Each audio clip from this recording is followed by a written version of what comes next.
We don't notice when it starts. It can be small. A moment of boredom met with a scroll. A spark of stress soothed by a sweet. A twinge of discomfort silenced by noise. What begins as relief becomes routine. What soothes us starts to own us. You don't realize it, but your life is designed for one thing: pleasure. Quick hits of dopamine, constant stimulation, endless distraction. We're not just surrounded by it, we're wired into it. And somewhere along the line, we mistook that for freedom. But Aldous Huxley saw it differently. In Brave New World, he didn't warn us of tyranny through pain. He warned us of a more dangerous prison, one built on pleasure. Because when you're addicted to comfort, you stop questioning. When you're always entertained, you never reflect.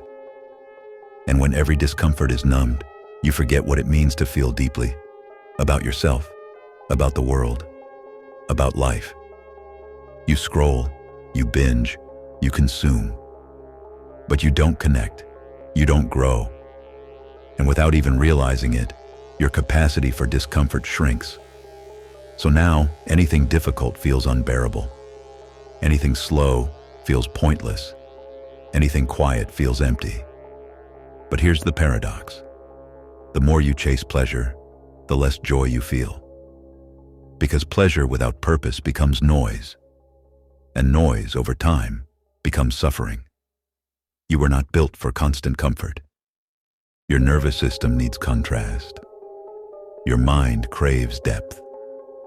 Your soul longs for meaning. So ask yourself, how much of your life is truly lived? And how much of it is just stimulation?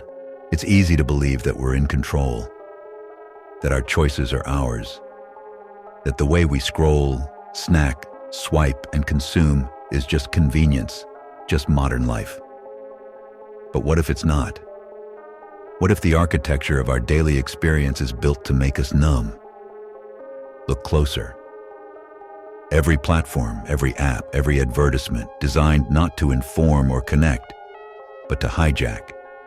Your attention is their currency, and your craving is their business model.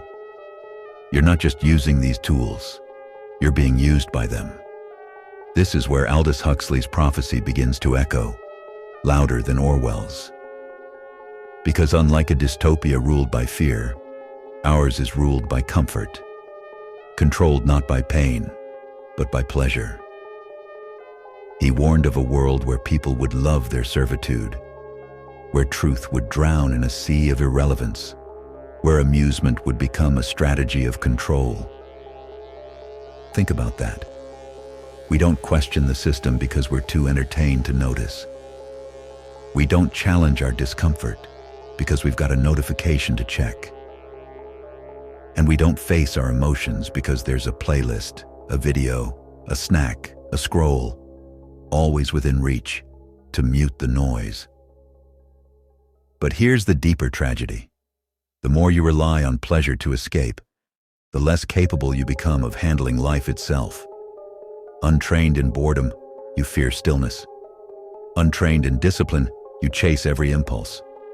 Untrained in pain, you panic at discomfort. And so the pleasure you chase becomes a prison. And worse, it's a prison that feels good. Jung once said, "People will do anything, no matter how absurd, to avoid facing their own souls." In this era, we don't need absurdity. We just need distraction. Just enough to never stop and ask, what am I running from? And in this avoidance, we lose something vital, the ability to feel. Because when everything is numbed, meaning disappears, joy flattens, depth fades, and you begin to confuse stimulation with happiness. This is not a warning against joy. It's a reminder that real joy doesn't come from escape, it comes from presence. But you can't be present in your life if you're constantly trying to leave it. So ask yourself, how many times today have you reached for something not because you wanted it, but because you couldn't sit with what you were feeling? The more we run from discomfort, the weaker we become. Not weaker in body, but in presence, in spirit, in the ability to stay with ourselves when things stop being easy. Discomfort is not the enemy. It is the signal, the beginning of growth. Struggle forges substance.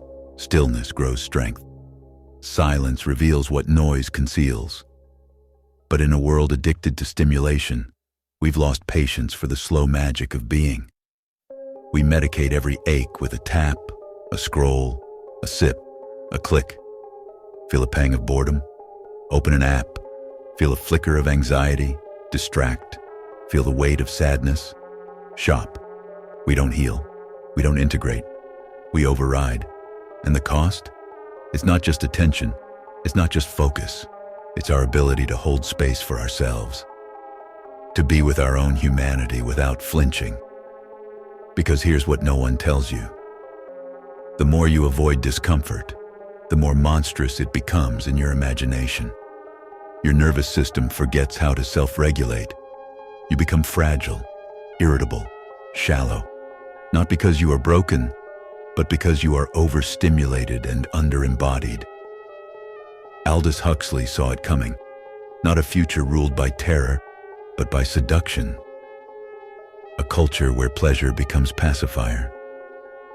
Where we don't need to be forced into cages, because we willingly crawl into them, so long as they come with enough dopamine. Comfort becomes control. Distraction becomes discipline. And so, look around. Notice how few people can sit still. Notice how quickly we reach for the screen the moment life goes quiet. We scroll while walking. Swipe while eating. Watch, post, refresh. While conversations fade, meals blur, sunsets pass unnoticed. We are rarely here. We are addicted to elsewhere, to the fantasy of a different moment, to the illusion that the next thing will finally satisfy. But it doesn't. And the more we consume, the more hollow we become. Not because pleasure is wrong, but because we've stopped letting ourselves feel without it. Pleasure is not the poison. It's the numbing behind it that dulls the soul. It's the escape, the reflex, the chronic self-abandonment disguised as entertainment. And here's the trap. The more we chase stimulation to avoid feeling, the less we are able to feel, until joy feels flat, stillness feels unbearable, and presence feels like punishment. So we need more content, more snacks, more hits, just to feel less. This is the silent collapse, where comfort becomes chaos, where pleasure becomes pain. And if we don't wake up to it, if we don't pause, interrupt the loop, come back to the body, we will keep confusing anesthesia with aliveness. Breaking free from the pleasure trap doesn't start with willpower. It starts with awareness. Awareness not as a dramatic awakening, but as a quiet noticing. You have to catch it in the act. Notice the micro moments, the flicker of boredom that sends your hand to your phone, the low hum of anxiety that nudges you toward the fridge, the silence in a room that feels so unfamiliar. You feel the need to fill it with sound, with scrolling, with anything. And the more you notice, the more uncomfortable it becomes. Because you start to see the pattern. You start to see how often you reach, not out of desire, but out of habit. Not out of hunger, but out of absence. It's in these still, empty spaces that the addiction speaks loudest. Not through words, but through restlessness. Through the aching need to be anywhere but here. But here's what Huxley might tell you if he were watching. Don't fight it. Don't shame yourself. Don't declare war on your cravings, just witness. Let the craving come. Let it burn. Let it whisper its lies. This will help. This will fix it.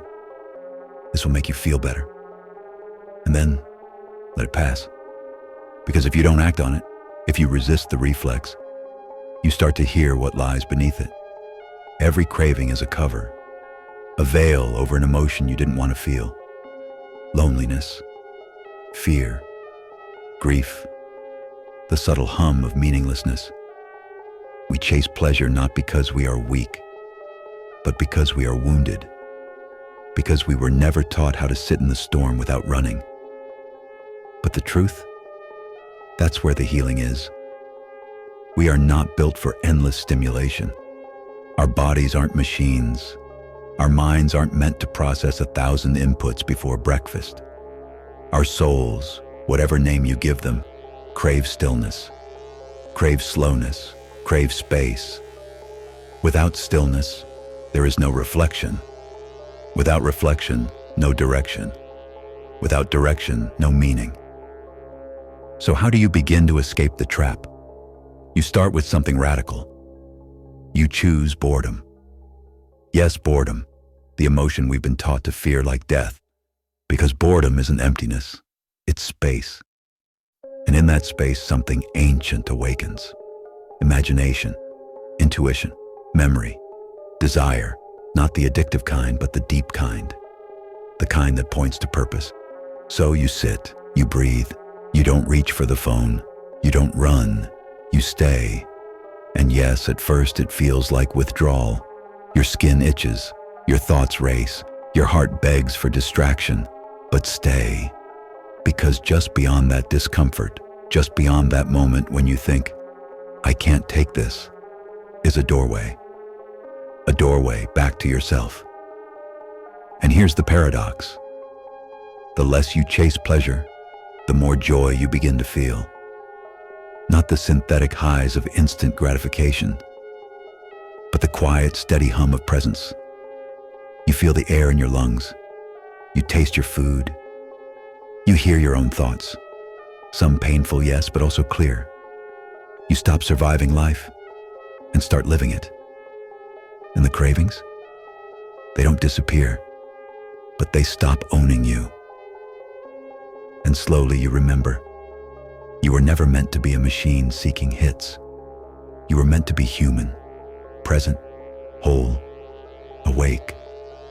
Pleasure isn't just a personal craving. It's a product, a currency, and you're the consumer. Look around. How many systems thrive on your avoidance of pain? How many platforms, brands, industries quietly whisper the same thing? Don't feel. Just indulge. They don't want you to be still. They want you scrolling. They don't want you to pause. They want you purchasing. They don't want you present. They want you predictable. Because a distracted mind is a monetizable mind. The longer you stare, the more they sell. The more you numb, the more they profit. You're not the customer. You're the product. Your discomfort fuels an entire economy. Your boredom is their opportunity. Your craving is their business model. And they've made the loop seamless, painless, instant. Feel a flicker of sadness? Swipe. Feel a twinge of loneliness? Stream. Feel the weight of your own silence? Scroll. You don't even have to know what you're running from. You just have to keep running. And in that race, you lose something deeper than time. You lose yourself. Because the cost of constant stimulation isn't just attention, it's identity. Every time you outsource your discomfort to a screen, a snack, a spike of dopamine, you teach your nervous system that being human is a problem to solve. You train your soul to believe that aliveness is something you purchase, not something you practice. And slowly, quietly, you forget what real presence feels like. This is what Aldous Huxley feared most. Not a world ruled by force, but a world pacified by pleasure. A world where resistance feels unnecessary, where rebellion feels outdated, where people stop thinking because they're too busy tapping. In such a world, no one needs to take your freedom. You'll trade it for convenience. No one needs to silence your voice. You'll mute yourself in exchange for comfort. No one needs to control your body. You'll surrender it for a hit of novelty. And what do you get in return? Comfort, but without clarity. Entertainment, but without engagement. Pleasure, but without peace. Because beneath the filters and dopamine loops, something still aches. A subtle emptiness, a spiritual fatigue that no algorithm can fix. You feel it at night when the noise fades. You feel it after the show ends. The snack is gone. The battery dies. You feel it in the quiet space between hits, that haunting whisper. Is this all there is? And that's the turning point. Not a dramatic rebellion, not a grand rejection, but a pause, a breath, a decision to stop scrolling past your life, to stop feeding the machine that profits from your numbness, to stop treating your soul like a glitch in the system. Because maybe wholeness isn't found in what you chase, but in what you stop chasing. Maybe feeling alive isn't about doing more, but about feeling more, even when it hurts. And maybe the way out isn't discipline, it's devotion. Devotion to being real, being raw, being awake, even when it's uncomfortable, especially when it's uncomfortable. Because discomfort is not the enemy, it's the invitation. The moment you step away from noise, something strange happens. At first, silence feels like failure. Your nervous system, addicted to stimulation, panics in the absence of input. You twitch toward your phone. You invent reasons to move, scroll, check. The absence of noise feels like the presence of danger. But if you sit with it just a little longer than feels safe, something begins to soften. You notice your breath. You notice the ache in your chest that no notification ever really soothed. You notice the questions you've buried beneath playlists, podcasts, and pixels. And for the first time in a long time, you hear yourself. This is not a grand epiphany. It's quieter than that, more honest, a slow remembering. Because the problem with overstimulation is not just that it scatters your focus, it separates you from yourself. And the longer you live disconnected, the more lost you feel, even when everything looks fine on the outside. Aldous Huxley didn't warn us about dictatorship or censorship. He warned us about sedation, about a future where truth isn't silenced, but drowned in irrelevance.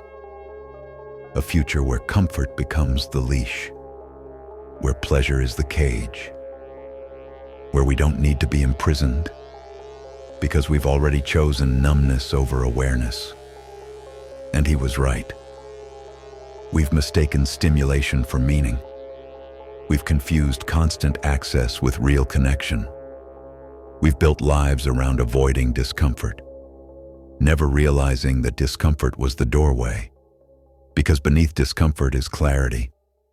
Beneath the urge to distract is the longing to feel. And beneath that longing is your actual life, waiting to be lived. This is the radical act. Not escape, but return. Return to stillness. Return to awareness. Return to the moment before the craving, before the scroll, before the chase. And in that moment, what once felt like absence begins to feel like presence, like power, like truth. You realize what numbed you never healed you, what stimulated you never satisfied you, and what made you feel good may have kept you from what could make you whole. So the real rebellion, it's not more control, it's not more discipline, it's attention. It's refusing to be sold to. It's choosing stillness over speed, presence over performance, silence over signal. It's sitting in your own company and remembering that you are not a problem to be fixed, but a person to be witnessed. And here's the twist. The thing we fear most, the solitude, the silence, the boredom, isn't a punishment. It's a portal. Not to loneliness, but to liberation. Because in the stillness, in the slowing, in the sacred quiet, you meet yourself. Not the curated self, not the productive self, the real one. The one you've been avoiding by chasing stimulation in every spare second. And maybe that's the reason you feel so tired. Not because you're doing too much, but because you're never truly here. So the next time you reach for your phone, your fix, your favorite distraction, pause. Ask not, what will make me feel better? Ask instead, what am I running from right now? Because your healing doesn't live in the next hit of dopamine. It lives in the breath between the cravings. And in that space, something far deeper than pleasure begins to rise. Not excitement, not validation, but presence. And from that presence, peace. But before we leave this chapter, a question remains. One that your algorithms can't answer. When did you last sit in silence? Not to escape, but to come home.